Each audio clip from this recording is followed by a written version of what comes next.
Halo teman-teman, perkenalkan nama saya Skazini Saputra. Saya mahasiswa dari Fakultas Ekonomi dan Bisnis dari Universitas Islam Asy-Syafi'iyah.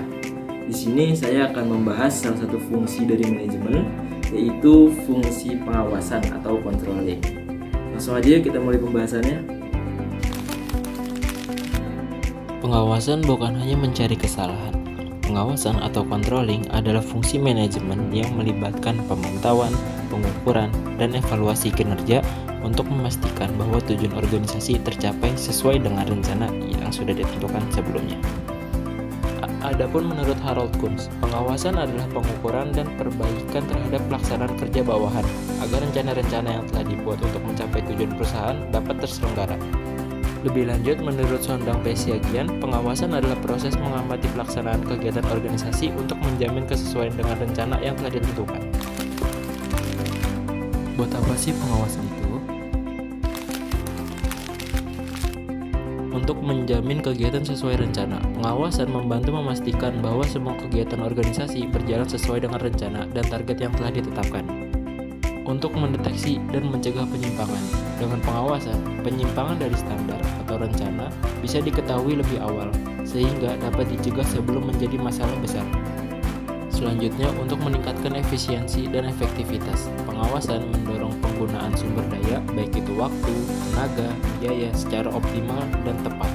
Sebagai dasar pengambilan keputusan, hasil pengawasan memberikan data dan informasi yang valid untuk manajer dalam mengambil keputusan perbaikan atau kebijakan baru. Dan yang paling penting, untuk mendorong tanggung jawab dan disiplin kerja. Karyawan cenderung bekerja lebih serius dan sesuai aturan jika tahu bahwa pekerjaan mereka diawasi dan dievaluasi. Ada beberapa jenis pengawasan. Yang pertama, ada berdasarkan waktu. Ada pengawasan pendahuluan, pengawasan yang dilakukan sebelum kegiatan dimulai. Contohnya, pemeriksaan kelengkapan dokumen sebelum suatu proyek dimulai.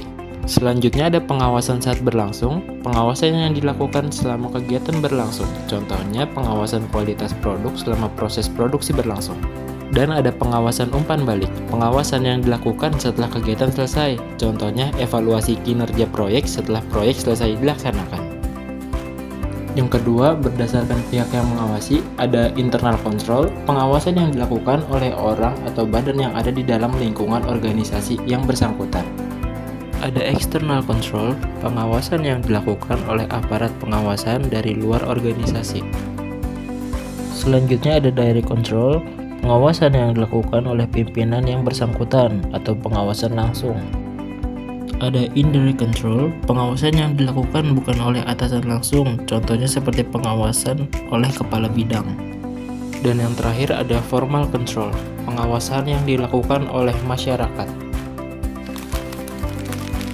Bagaimana ya cara melakukan pengawasan yang baik? Cara melakukan pengawasan yang baik, yang pertama, pengawasan harus mendukung sifat atau kebutuhan dari kegiatan. Untuk masing-masing kegiatan, cara pengawasannya pun berbeda-beda. Nah, yang kedua, pengawasan harus segera melaporkan setiap ada penyimpangan. Jika ada penyimpangan yang terlambat diatasi, maka hal itu akan menjadi parah dan memperumit tindakan korektif yang akan dilakukan. Untuk yang ketiga, menentukan apakah prestasi kerja memenuhi standar atau tidak, yang dapat digunakan sebagai dasar atas pelaksanaan kegiatan yang dilakukan secara tepat. Untuk yang keempat, pengawasan harus akurat dan objektif. Agar pengawasan menjadi objektif, maka diperlukan suatu perbandingan sebagai pedoman pelaksanaannya.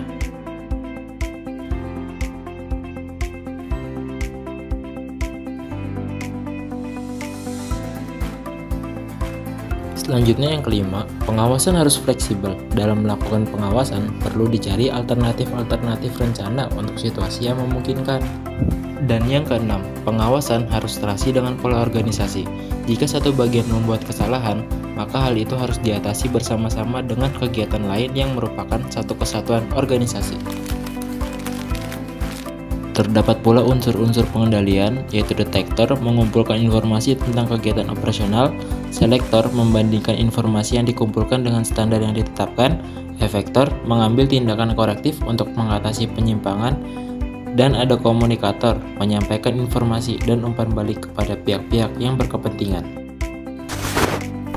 Nah teman-teman, pengawasan bukan hanya sekedar mencari kesalahan loh, Tapi pengawasan merupakan salah satu fungsi penting di dalam proses manajemen, yaitu untuk memastikan segala sesuatu berjalan sesuai dengan rencana yang telah ditentukan sebelumnya, dan untuk memperbaiki jalannya organisasi atau perusahaan saat terjadinya penyimpangan.